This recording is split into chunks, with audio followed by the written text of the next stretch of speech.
Hello, everyone. Thank you so much for joining us.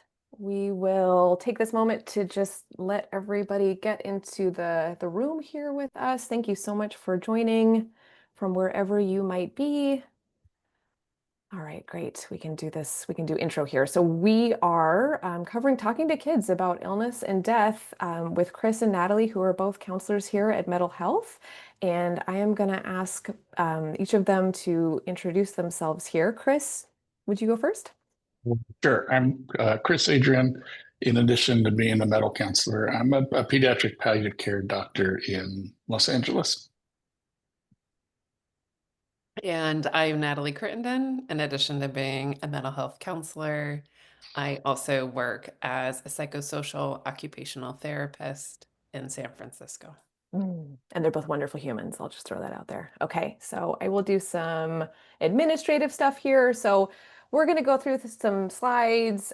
Chris and Natalie are going to cover just things to say, things to think, ways to think about things. And then after we get through that piece is when you can talk to us. You can raise your hand and we will unmute you and you can talk with Chris and Natalie and ask a question.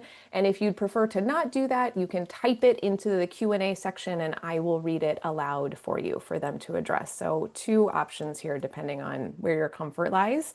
The chat is also open. So if something comes up, during the discussion, you want to just throw out a thought or a comment, please go for it. Sometimes we read those aloud as well. So however you want to participate is wonderful. So I will get us over to here. And I know you two wanted to start on resources.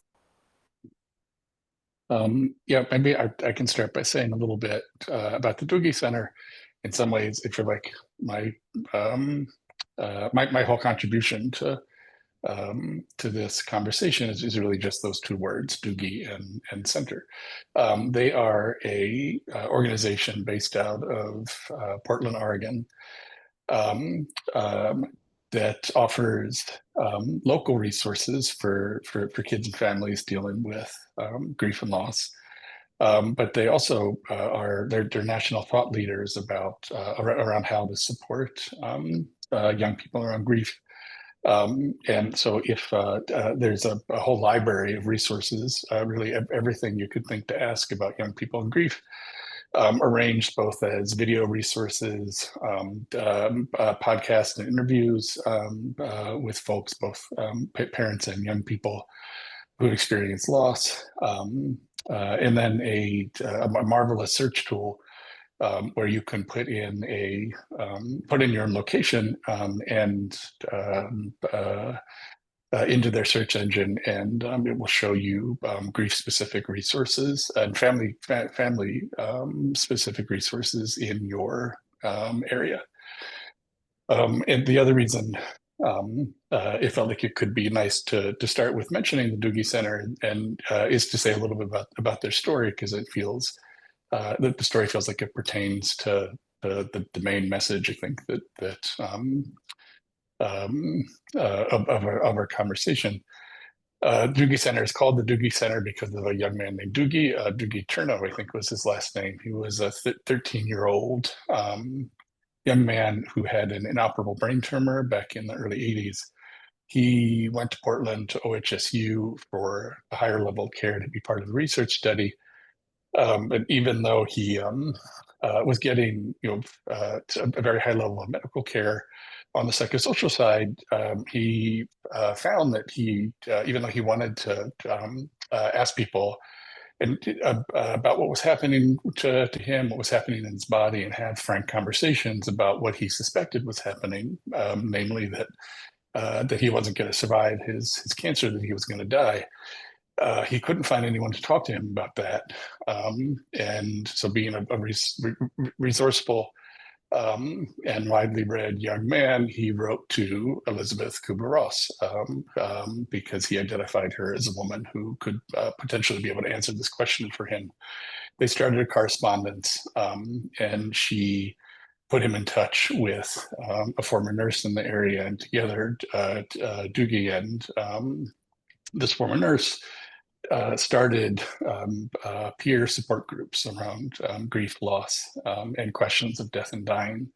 And the Dougy Center continues on that model of organizing around peer support at every age. And that it's a striking story, but felt important and relevant to our discussion, because that, I think, feel like in some ways that's the main message is kids know, they probably they see and observe, they know their own bodies, and they and everything we're going to say about using being frank and honest with them in whatever way is appropriate to their developmental level.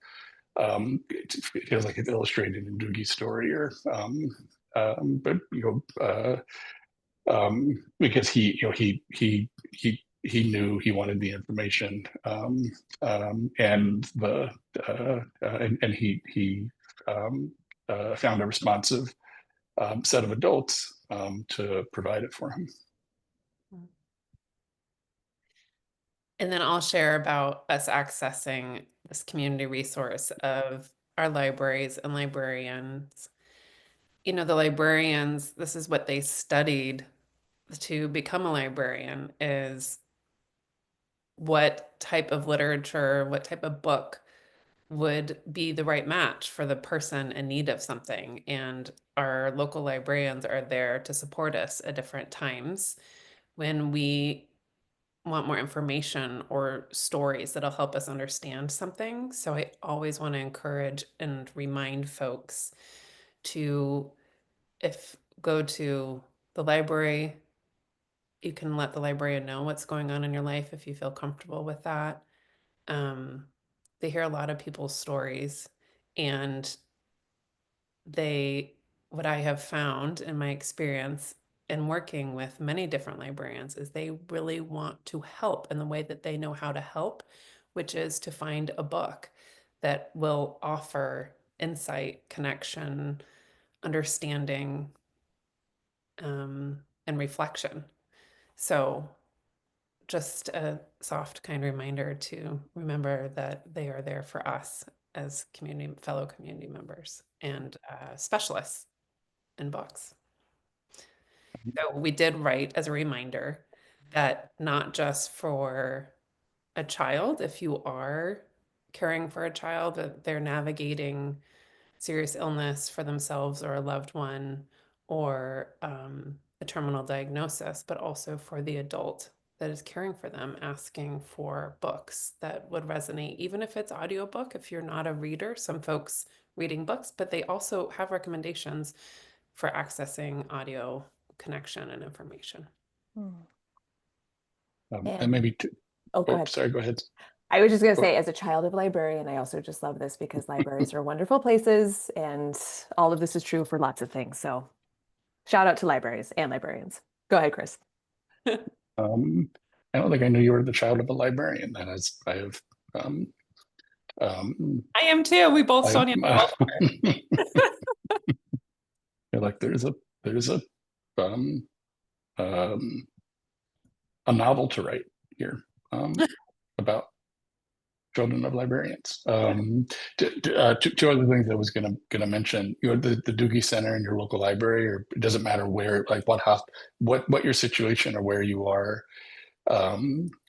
Like whatever the illness experience is, whether that's based out of a small community hospital or a big academic center, these are two resources that are always available to any parent and family. If you are but it's worth asking. I think if you are connected to a hospital.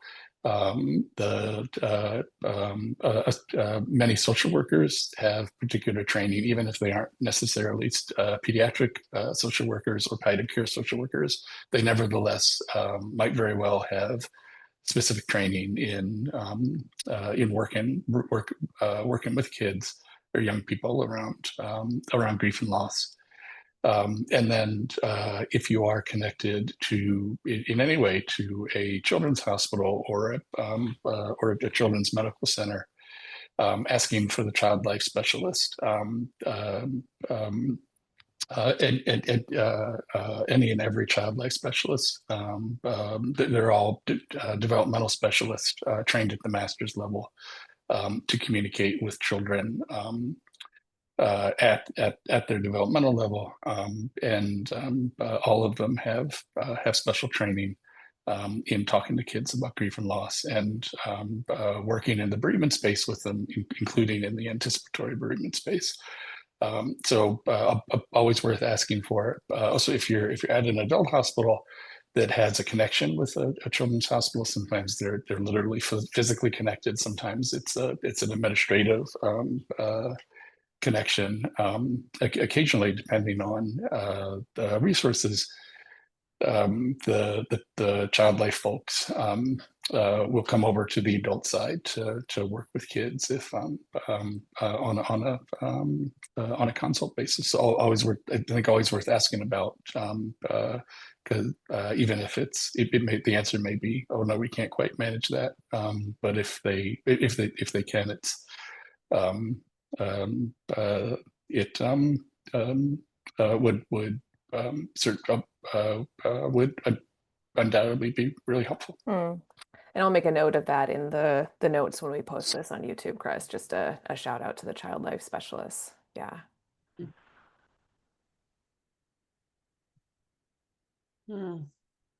Chris, you go ahead, please.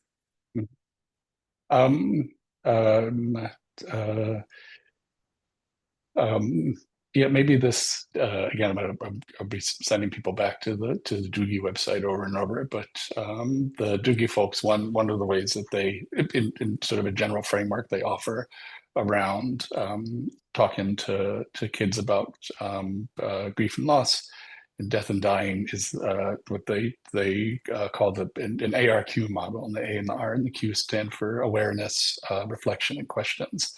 So the first step is awareness, which they choose that word just as a way to ask the adult in the conversation, just to orient to themselves first and foremost, to their own thoughts and feelings about what's going on. And this piece we put up about being comfortable with language around death, we put up in that same spirit. That the general recommendation that I think you'll see pretty much across the board, no matter who you're asking, is to speak directly to children about what's going on. And if, as the adults, if we ourselves have, if it's hard to say the word death or dying, which it makes sense that it might be, because even approaching those words for ourselves can be part of a bereavement or a grieving process that is a process. Finding a way to get into a space of comfort around that language, or around just being real about what's going on, is the first step.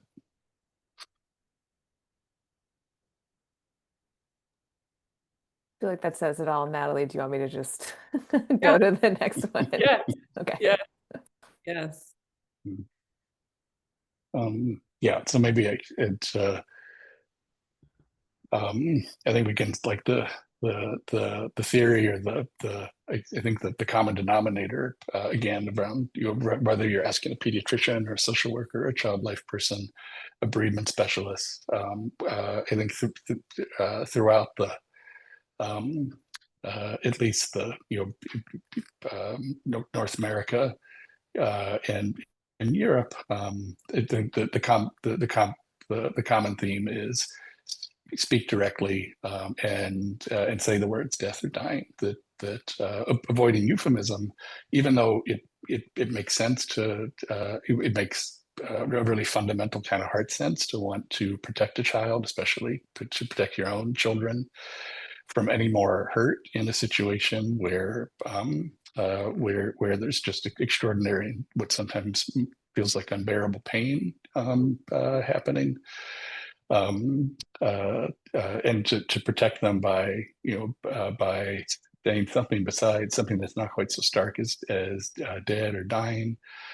But to use euphemisms like, oh, that like they're sleep, it's like they're sleeping, or they've passed away, or they're up, they're in heaven. That and any the places in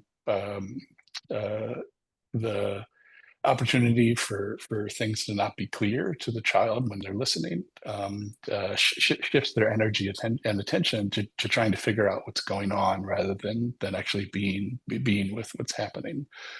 And so that's the when the folks who are the ostensible reputative experts around in this space, when they say these things about using direct language, they're not trying to get in the way of people's efforts to support their children. And sometimes that that might very well be saying, they're with grandma. They've actually passed to a better place. There's someplace else. They're in heaven. They there's still opportunity to elaborate in whichever way, or speak to a narrative or tell a story that's supportive and in line with folks' cultural values. But if the first step on the way there isn't just stark absolute clarity about the person being having actually died and being dead and not being not in a place where they're going to wake up or come down to breakfast the next day, that the lack of clarity will open up a space for confusion, and that the recommendations are based on research that involves listening to children, following them over time, hearing from them as they grow. What do you wish might have happened differently? And overwhelmingly, they say, oh, I just wish someone had told me what was happening. And Chris, for both of you, actually, Chris and Natalie, I think I'll just go to this guy since we're kind of getting into the weeds of, what to say and what not to say. Mhm.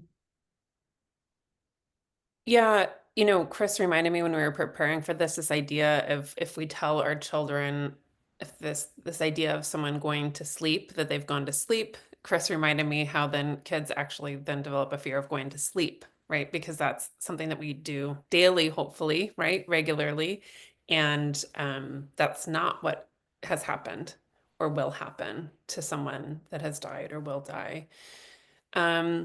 So when thinking about best practices, we think about talking about other people that have died in our families, in our communities, and what signs are there for children to see that other people have died and we remember them, or they're still with us, or there's this piece of jewelry that someone wears, or this piece of art is from them, or this, even when I work, I have something sitting right in front of me, this object from this person in my life and in my family who has died, and I set it right there every day, right? And how do the children see how we deal with it? And for so many of us, these rituals from our ancestors actually were washed away. For, as I'm a third generation immigrant to the United States, I don't have access.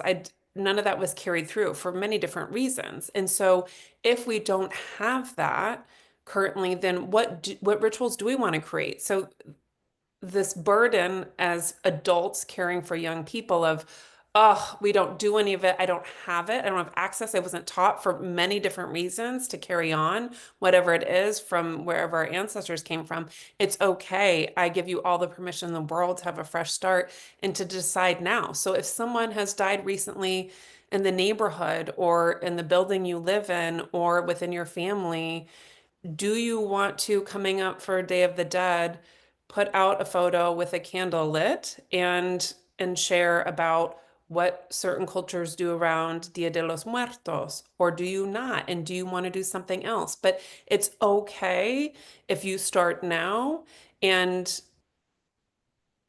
setting the tone and example for what we do when people die, and having photos out and some type of ritual and routine around it. How do we talk about them? How to remember that, even mentioning, oh, they loved this food. This is their food. Oh, I just saw this animal. That was their favorite animal. How much do we talk about people that have died in our lives, really? And how can that support us as the adults to talk about death? And so then we also think about, how do the kids want to memorialize people that have already died, or in planning to create memory making for someone that will die in their family. I think about, on the third point, as an occupational therapist, I analyze activities. This is what I do obsessively in my work. And I think about being brave. And if I think about that as an activity, an act of bravery, I think about, what is one of the first steps that need to happen before we can access courageous acts. And I think about the truth. And so it left me thinking, in preparation to meet with you all, how can we find others who we can be brave with? And same for the child that we're caring for or loving up on. And how does that start with how we can share truth and how those people can sit with the truth? So I think about, when we ask a child to get their flu shot or any type of vaccination, or get their blood drawn to check out their levels, and they say, will it hurt? And we want to say, yes, it will hurt for a moment, and then it will pass, right? But once, and as adults, right, even if we're going to have any type of exam, anything that we're going in for, and we say, is it going to hurt? And then we feel like we've received the truth, then we can access another level of bravery. So who can we truth share with? Who else can sit in the truth so that we can access our bravery and what is ahead of us? We think about that as part of how we can navigate these hard conversations. We'll show you a slide in a little bit around feelings. But when Chris and Sonia and I were brainstorming, we were thinking about how to open with feelings. I'm still feeling worried about that conversation we had and how you're doing after realizing that this person has a terminal diagnosis. How are you feeling about that? I'm feeling curious. And open with feelings. And that can also lead to the child then sharing their experience. It's a bit of, when we go first, we name that we're having feeling, even if the feeling is curiosity, awe over the fact that there's these interventions that this person's going to undergo, which are, brain surgery or dialysis, these phenomenons of developments in Western medicine, right? And how are you feeling about that? Not being secretive, being open about what is happening. Chris has already spoken to this. Children have a sense, and they know when there's secrets, right? They can sense that. And I think all of us actually can. As adults, my perspective is that we are trained out of sensing those things. We override it with the cognitive process. Children are still able to access more of that intuitive state and their interoception, their sixth sense of something is awry here. And to Chris's point, the research shows children had hope for the truth. I mean, even with divorce, I heard this story once. A child asked a parent, will you two get divorced? And they said, oh, no, no, no, never, never. And the parents ended up divorcing. And in reflection, the child said, I wish you had just told me, we don't know,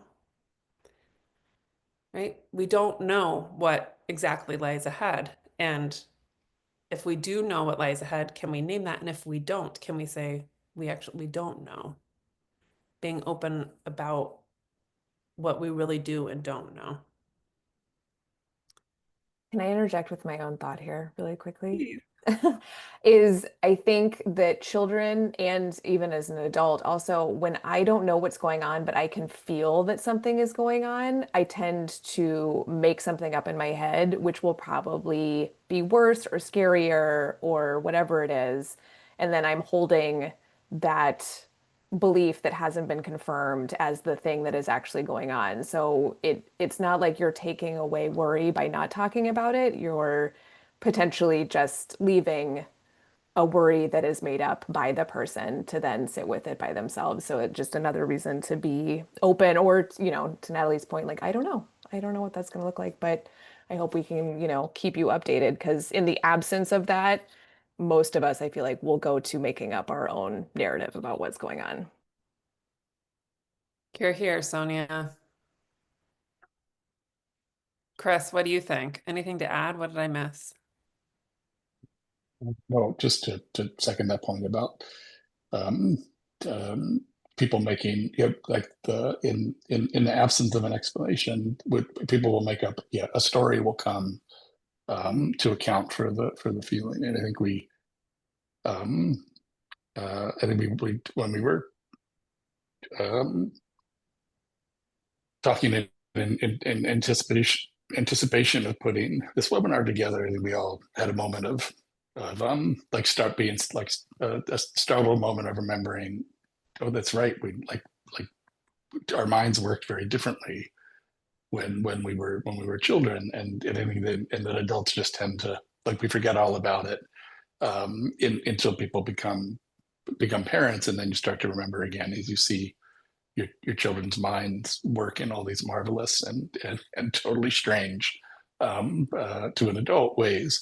And there are, there are, that children of some ages, school age kids, they will reliably blame themselves for things that happen if they're not supported um, unless someone tells them. They really often need to be told this is not your fault, because their minds are coming into a stage where they're making associations and learning about causality. But magic is still very much part of their world, and so it's easy for them to put something that they did um, in as a cause for something terrible that's happening.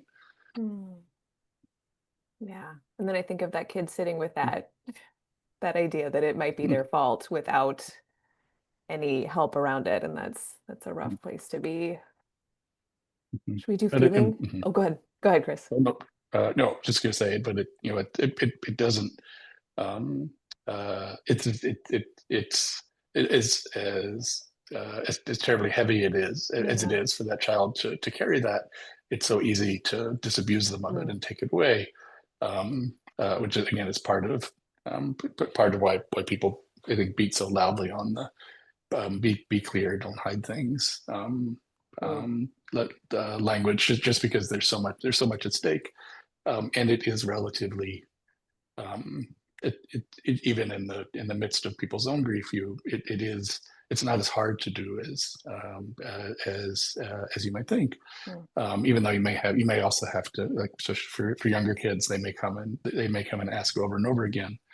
You may have to keep doing it, but it is it's a place where you can't, like, you really can help and make a difference, and Mm. and make this part better, at least, even if you can't undo the death, Mm. or keep someone from dying sometimes. And a big part of that conversation, I assume, is the feelings wheel. Which is available readily online. If you can access a color printer, print it out. Um, there's like pillowcases with this on it. You could have a throw pillow on your couch. Some families I know print it out and laminate it and look at it at meals regularly, not when it's just big, huge feelings with tons of fear or anger or overwhelm, but regularly integrating this. And as an adult, even us building our skills to talk about where it is that we are on this wheel and that whatever it is okay. And I was sharing with Sonia and Chris, even this morning, I saw a big chart of how are you feeling today? And I was looking through it, assessing how I was feeling, and I saw one option that said empty as a feeling, right? And that there's so many possibilities. And to Chris's recommendation from the last slide, that if we lead with feelings, it can be an orienting experience. First, modeling, like Chris was talking about, first awareness of ourselves. So modeling that, and then helping the child to build the skill to become aware of themselves and orienting to themselves in their experience. And they can use this, all of us can use this if we so choose. So even if you want to take a second and look at the wheel and see if you can pick out something that you're feeling right now. I will add, I was so impressed with the number of feelings on this wheel. When you had first introduced it, when we were chatting, I thought it was going to be like 10 things, 10 feelings versus this beautiful rainbow of options. Yeah, I know, and it's delightful to look at. Okay. Anything else on the feelings wheel, Sonia, Chris? No, I think that's good. We can go to the like true things to say because we had touched on that. Mm-hmm. Yeah, I guess some of this we've already already started to get into. But and maybe going back to the that ARQ model that the Dougy folks talk about. So moving on from if you can find a way to be in touch with where you are in the situation, hopefully grounded in some way, but also not. I think the other thing that I hear consistently around this piece of being um, in a grounded space yourself is also that nobody says, oh, you have to be perfectly serene in order to approach a child. Like I think everyone recognizes that it's going to be like what could possibly be more like bring up more emotion than telling a child, even if you're a clinician trying to help out a family by bringing information to a child. Like how could your voice not catch? How could you not become emotional when you are sharing this kind of information with a young person or a child? So it's not that that you won't be emotional, but it's just that that you're aware of your own emotions. And in a place to not be completely and totally overpowered by them. That you're in a place where you can share the information, even if that's with intermittent crying yourself or sobbing, but just in a place in a physical place that feels safe and calm to share it. We've already come back again and again to the idea of clear language and just saying what's going on, and attending to the child's age and developmental level when you're just saying what happened, because they in addition to sharing information about someone being sick or dying or having died, saying why they died. Again, this might feel surprising to people, but I also hear consistently across professions and disciplines that sharing the reason for death is important, whether it's a heart attack or an overdose or suicide. But there'll be a challenge there, and just in defining terms very seriously. Oh, what is a heart attack? What does that mean? Um, um, um, and in terms of thinking about developmental levels, like nobody has to be an expert in that. Some maybe big parents intuitively know how to you've been talking to your child all their life, so they know how to speak to their developmental level. And then for if for specific questions, again, there are multiple handouts across the Dougy site that talk about sharing information for a toddler, for a school age child, for a pre-adolescent, for an adolescent.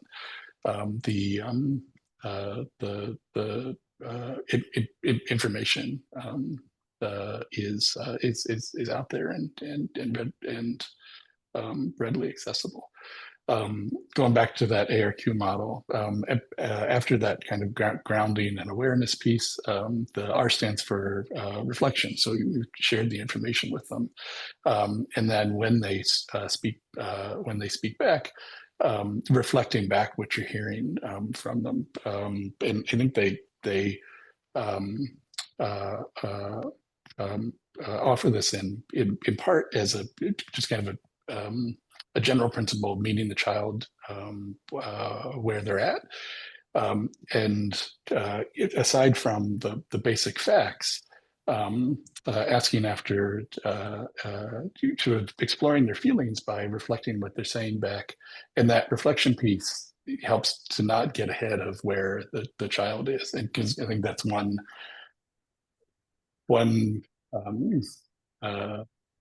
aspect of parent or caregiver anxiety I hear often, or folks or my team hears, is they don't want to overwhelm a child or give them more information than they're actually asking for, or don't want to frighten or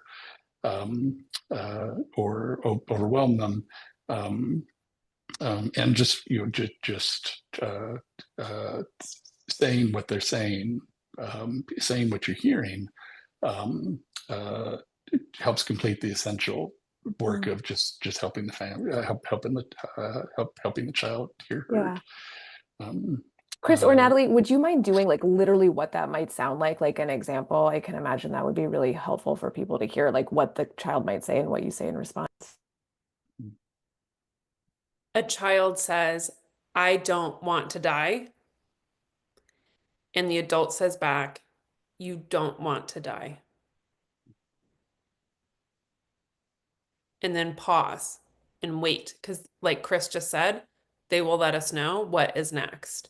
Or, "I'm so scared it's going to hurt." You're so scared it's going to hurt. Okay, that's really different than, "I know that you're scared and I hear that you're scared, but here there's so many doctors. Did you see how nice the doctor was? They said it's gonna be a quick little thing. And when it's a quick little thing, then it's gonna be done because I said I'll get you a donut."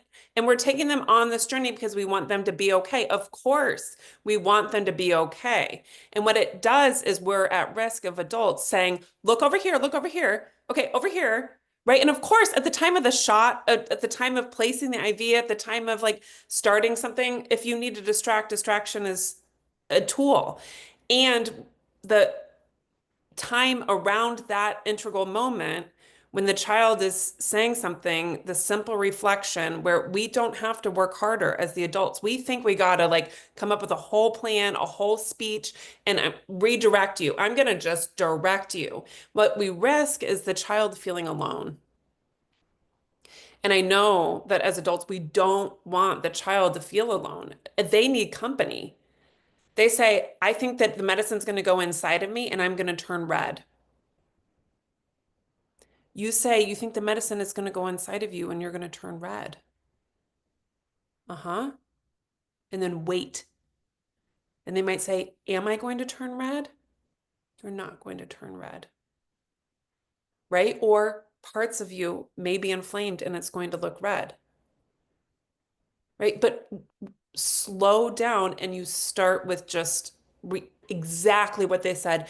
And let me tell you, it takes bravery. So if it feels like a risk to repeat exactly what they're saying, then know that I said it's going to feel like a healthy risk to show up and support them in that way. And you know that when you have gone to someone and said, I am just so scared that the next earthquake is coming tomorrow. And someone says, the next earthquake isn't coming tomorrow. Why are you so scared about earthquakes? Da, da, da. Right?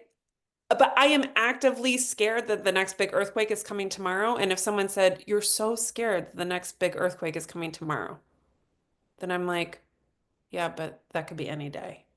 Right? Or I need company in this. What it is I need company.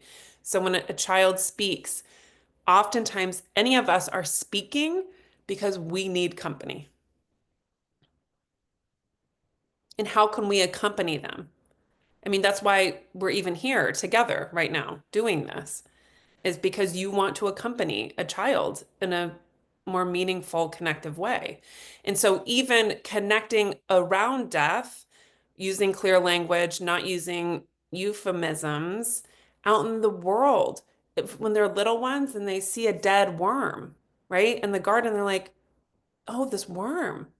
And you say, that worm died, right? How much do we actually talk about it in the natural world? The tree died, the plant died, the plant didn't pass on, the plant didn't go to sleep, it died.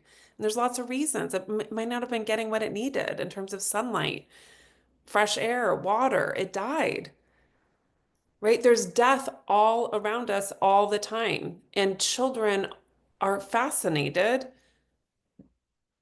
at times at least, by what is happening in the natural world around us. And how can we use that to demonstrate that this is a process of life and we are familiar with death? We actually are. When we're at the beach and see dead animals, not, oh, the ocean took their life away, right? They died. Are you two okay if I go to the next having a hard conversation kind of breakdown? Because we have a question and I'm looking at time. Does that sound okay? Oh, Great. Sure. Yeah, maybe one last thing. Maybe this can be a bridge between the last slide and this one.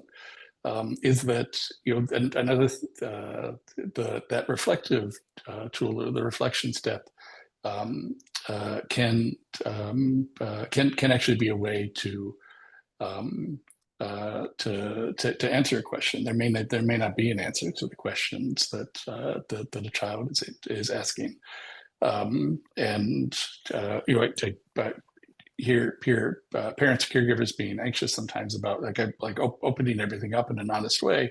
What do you do with the questions that come then? And if you just reflect the child back to the question back, that's a way to acknowledge it, and give it a space to feel heard, and then to also say, I don't know, like why to the question of, wait, why did my brother have to die? Like there may be there's no good answer to that question. But if you can make space for the child to say, like you really want to know why your brother died, and I don't know. I don't. I want to know that too. There's a opportunity, like Natalie was describing, just to join with them in the feeling, and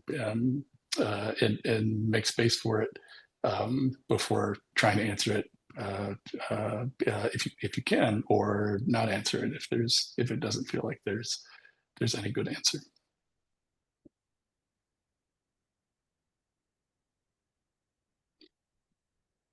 Okay. In terms of what we've broken down and having a hard conversation, telling children hard truths is a skill that us adults don't necessarily have. So if it feels like I don't have the skill to do it, it is a skill that we can all build.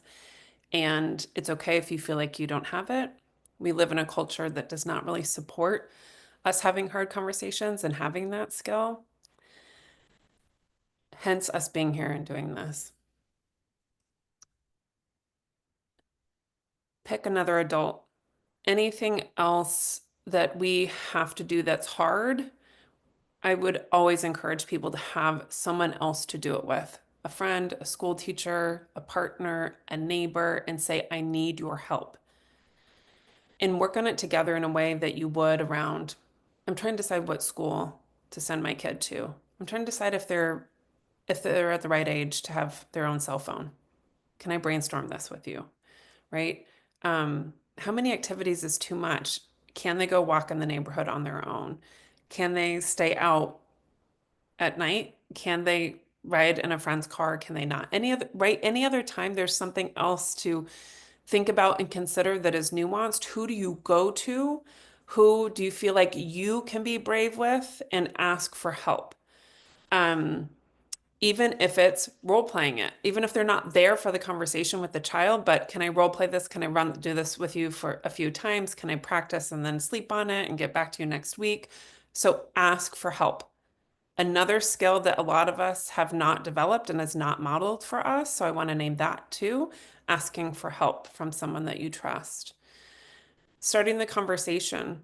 So let the child know you have something really hard to talk about, and then give them agency in that.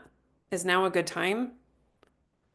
Does it feel like a time that you want to talk about something hard or some other time? And really let them decide. You might be totally ready as the adult. We might be like, oh my gosh, this is my moment. I'm totally ready. I want to get this out. I can't live with it anymore. And how can we have regard for the child's preference? Now does not feel like the time to have a hard conversation.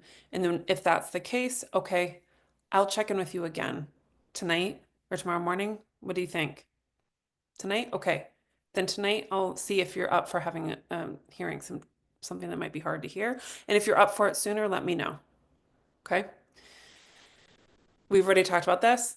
They surely might already know something is up. They might say, I feel like this is about dad's illness or how he's feeling. And you can confirm or explain that thought. And so they might know. And so even sometimes with kids, we could even say if something really hard to talk about and then pause and they might say, is this about the dog? Is this about my aunt? Right? Or you can say, you might already have a sense, right? And even honoring that, you might already have a sense of what I want to talk about. And they're like, I know it's about dad. When to revisit, when something is going to shift or change or is new, is a time to surely revisit. Something that will affect you as the adult is a good time to bring it up again. And then, of course, any other time the child initiates it, and as well as regular sprinklings of how are you feeling about that conversation that we had about dad the other week? Anything you want to ask? No, you can always let me know. I'm up for talking about it. I can buy you a journal. You can write down your questions. I can ask if there's anything in your journal that you want to cover. You could come up with a routine on Sunday night. Anything you've written down in your journal. Okay. I think that's all I have for that. How about? Can I interject a question since it's about having conversations with Yeah. kiddos here? So the question is, what would you say to parents who are worried about showing too much emotion in front of their child, either in anticipatory grief of that child dying or in the grief of a different family member?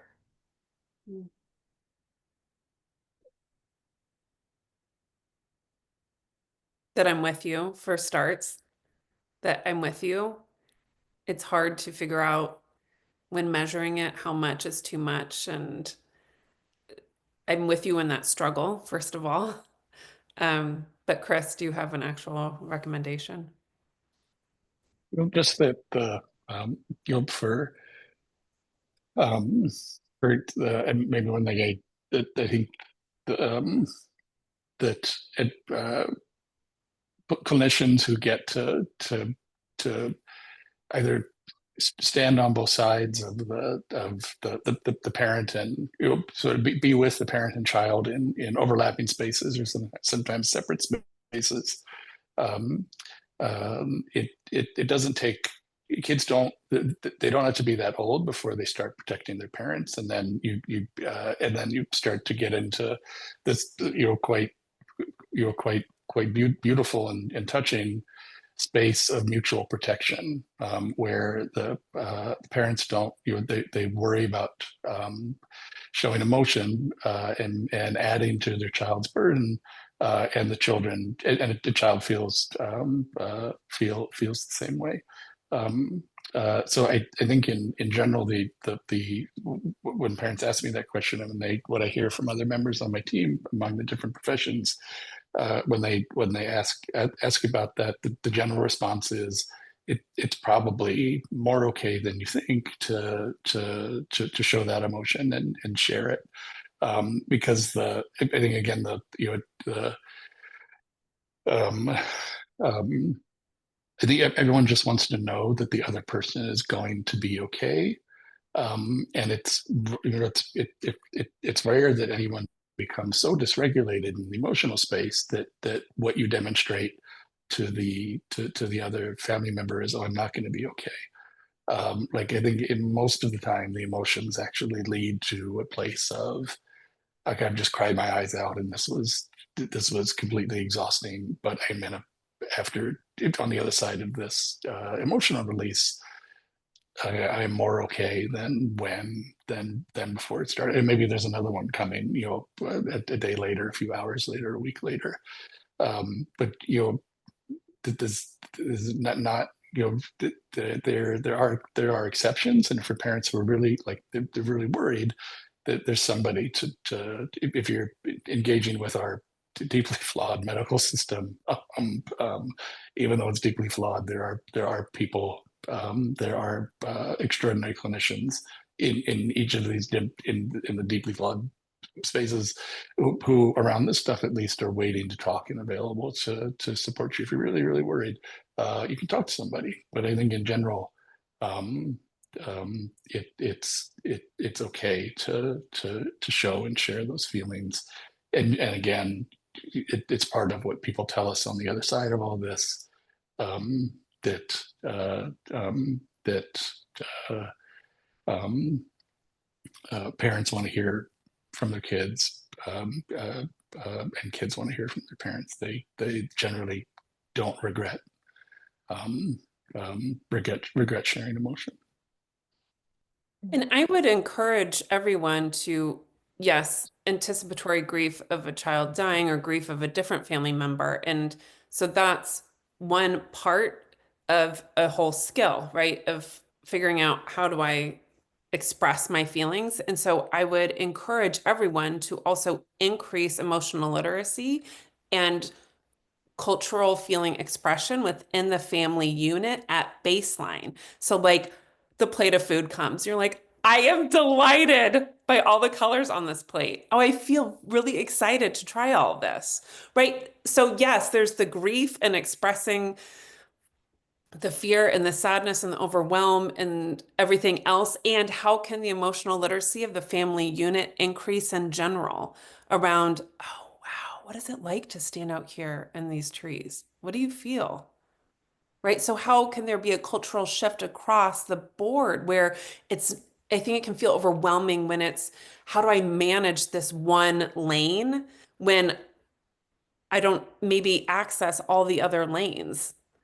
So, across the board, as a full human, how can we build our skills and lean into the full experience alongside our children? When you see that special colored ladybug, oh my gosh, what is it like? Ah, right? Okay, I know we've got this one last idea to steal from us, Oh, Natalie. yes. Yes. So I brought up the journal if you want to write things down. And then also for some kids who just, it needs to be on their terms, right? We are, all of us at Mettle are into children having agency around this. And so one idea is creating a coupon book. Even if you do it with a child, they can have coupons they can hand in for different topics. And one is around feelings, one is around questions, or, um, special time together because they need it because something's coming up. So even creating coupons that can be turned in at any age, and even think about even into adolescence, special time like a walk together or sitting on the couch and watching a movie together and having ice cream because it might not even be words, but a time to connect. Um, that homemade coupons can be used.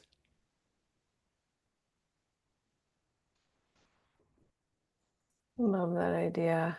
so much. I love it for lots of reasons, other things too, like for any person in your family, coupon books of things you can do together. Okay, got through the slides. If anyone has a question that has come up or wants to type it in, please do. I'll add my thought here if anyone wants to chime in, but that question about showing too much emotion, like I can understand it on both sides. We have this thing where we want to be strong. We want to be the parent means to be strong for our child, which means we do not show emotion because then they worry that their foundation is not as strong as they thought. They don't feel supported. And I think the same thing happens with a child is like, I have to be strong for my parent because they're going through so much right now. And I can fully understand how both of those get into our minds. So trying to just reframe ourselves of like, no, this is actually, it's to Natalie's point, a skill, and it helps both sides of it to be in this hard stuff together, to be like, okay, I'm not fully alone in my feelings. Yeah, anybody? Well, great. Maybe we covered all the things. Oh, here we go. Rebecca, do you have any thoughts or recommendations about speaking to a child who is seriously ill by themselves or with siblings?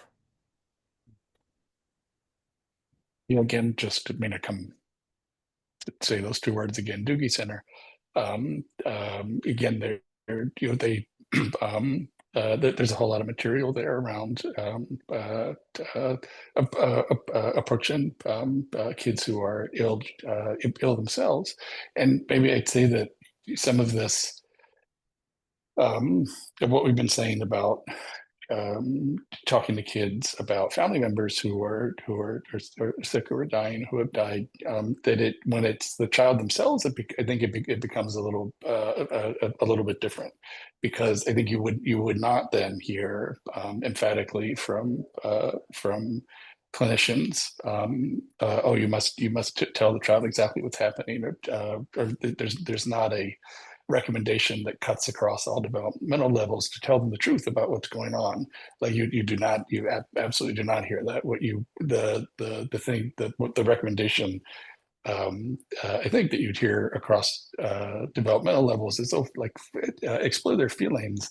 Most importantly, try to discern if they're afraid, and address any emotional distress or pain that's coming up, and that might be contributing to their to their total pain. And then parents really become partners in those situations, and the idea of a parent making parents making space around their child to protect them and protect what hope means for their child. Like there are all these things that only parents know about their children. And some parents can feel a little bit they can feel a little pressured from a team sometimes, especially if there's if there are cultural differences in how people hold a patient, a family member in general, and also a patient family member who's a child. You may start to, because they're some families may feel pressured to share information that they don't they don't feel comfortable sharing.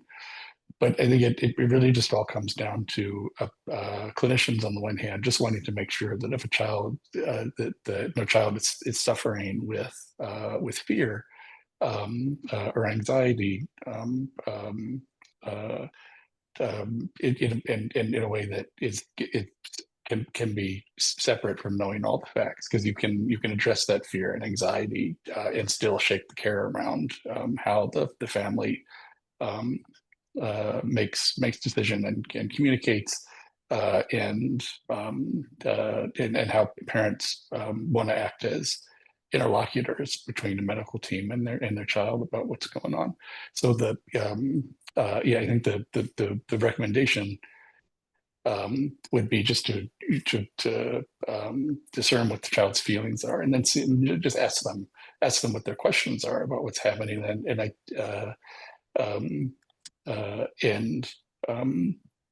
think most of the time, just following the child, meeting them where they're at, the best place to start, and that you can do that without overriding a family's wishes around communication styles, or asking them to do things that just don't feel right or comfortable for them. Mm. Natalie, I'm wondering if you have thoughts on, like, I feel like we talk about this in meetings sometimes about siblings. Hmm. I would offer the same exact approach that Chris just offered, apply it to the sibling, and they might have all sorts of feelings. I mean, including like stuff that they feel like they shouldn't feel, right? So there's like, then they have feelings of like, oh, great, I'm not gonna have to share a room anymore because, right? Stuff that they feel like they shouldn't say or feel. I won't have to share my video games anymore, right? And also, I'm heartbroken. So that anything is allowed to come out, any feeling, right? Again, the depth of the feeling wheel of like I'm curious about what it's going to be like to watch my sibling die, right? And not that we would offer this, but how can we be ready to then say, you feel curious what it's going to be like to watch your sibling die? Yeah. You feel a little excited that you would have the room all to yourself. Like, how can we sit with their experience as well? I would apply it to the sibling and follow their lead, right? When they will, again, they will let us know in any hard conversation we need to have with children. There's so many hard conversations I want to name that adults are having with their children across the world. And any hard conversation that involves a really tough reality, they will guide us and they do guide us. They really do. So as much as we think we have to work and like figure it out and know exactly what to do, the work we need to do is really sit there and follow them. My dad used to always say, I'm right behind you. I'm right behind you, right? Like let them go first and we will hear from them. And we need to just stay attuned and listen to what they are actually asking. And sometimes we can get mixed up and we think, oh, you asked this. No, listen very closely and answer exactly what they're asking. Mm. Okay, I know we're over time, but I'm going to ask one follow-up question just for my own curiosity. Are there best practices around, like, okay, I have a child who is sick and I have a sibling, having those conversations with both of those children, or having those conversations separately, or some combination? Like, what are the thoughts around that? That we don't have that much control. The conversations will happen with both of them. You weren't prepared for it. You didn't think that one of them was going to blurt this out, and now you're in it. And that's okay. Mm. And it probably doesn't feel like it's going to be okay, but it's all going to happen. Um, with initiating it, I mean, that's another idea, Mm. Chris, that maybe you can speak to. I think that, I mean, if for a family that has a seriously ill child, I think in any setting in which your child's getting treatment, um, uh, a child life person should be available. There might be a single, like only a handful of them for the whole institution. Other places there's an abundance of them, but between the child life folks and a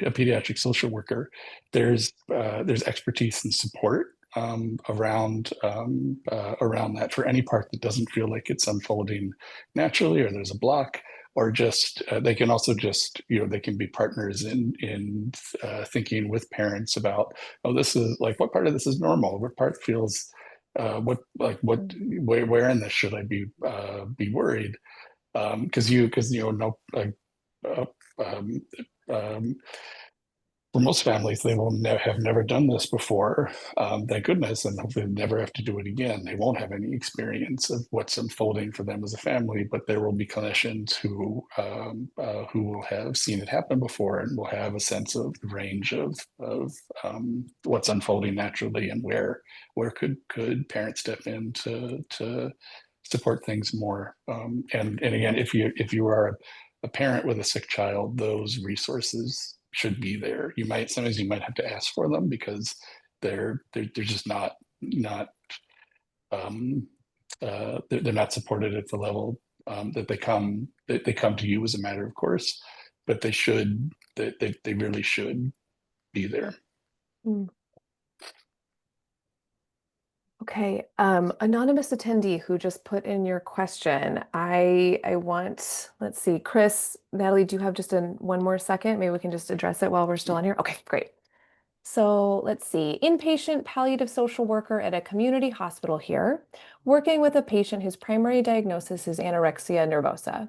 Patient is looking for ways to engage their children ages 10 and 14 in conversation that their diagnosis may in fact lead to death. The goal at this point is for more length of life. Any special insights? We get Ladybird in here to help us. Yeah, so patient with anorexia nervosa wanting to talk to their kiddos about their diagnoses. The adult. Yes, yes, yep, yeah. I mean, I'd say again, Dougy Center, and then maybe even beyond the Dougy Center, you're looking among those resources. There even maybe another organization that I think we all like at Mettle a lot, and that my team depends on for an extra layer of support is the Courageous Parents Network, which also, even though it's mostly for parents of children who are sick, there's material in there around talking about death and dying, and supporting siblings that might be helpful. And then, again, on the Dougy Center website, making use of that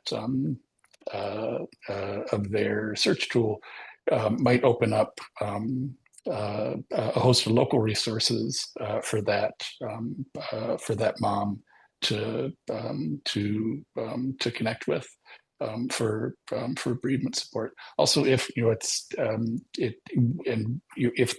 if hospice support or home-based palliative care was an option for this mom, those clinicians, even with home-based palliative care, might be there might be an opportunity for bereavement support for the kids that would start before while that mom was still alive. And I would add, I see that the parent is looking for ways to engage the children in conversation. And again, I would recommend, I don't know how the patient is doing in terms of accessing the community, but if not, can you access the librarian, club the librarian? This person is a 10 and a 14-year-old. 10 and 14-year-old, when I've called the librarian before about different diagnoses, the librarian will say, what are the kids into? Are they into sports? How about primary character? Do they, identify more with male or female protagonists, graphic novels, picture books, or just, no pictures at all, just a novel? So reaching out to the librarian and a book that the parent can read with the child. If they're 10 or 14, there's plenty of 10 and 14-year-olds that would curl up with a parent and read a book together. So with a really nuanced story, I mean, this diagnosis that may in fact lead to death, that's a really nuanced experience, and some type of story that allows for some type of reflection of some of their experience, and the nuances and the depth of it may really be helpful if that's something that they enjoy doing and that they'd be open to doing with the parent. So ask the librarian. And what's incredible about, publishing and authors and artists out there making these books is tomorrow another one is being printed and put on the bookshelves. And in a month, another one is coming, right? So the librarians are on the new and latest. It's like research, right? It's coming out constantly, new books with new themes, with new ideas. So that would be my recommendation. I'm glad that we started with Dougy Center and librarians, and then we just fully brought it around. So main takeaways from this talk are those two biggies. Thank you so much, thank you, Natalie and Chris, for going over. Really appreciate it. Thank you, everyone, for being here. We will be posting this on YouTube later today for anyone to watch and access if you want to send it out to anybody else you think it might be helpful for, and wishing everyone a good weekend. Thank you so much. Thanks, everybody. Bye. Bye.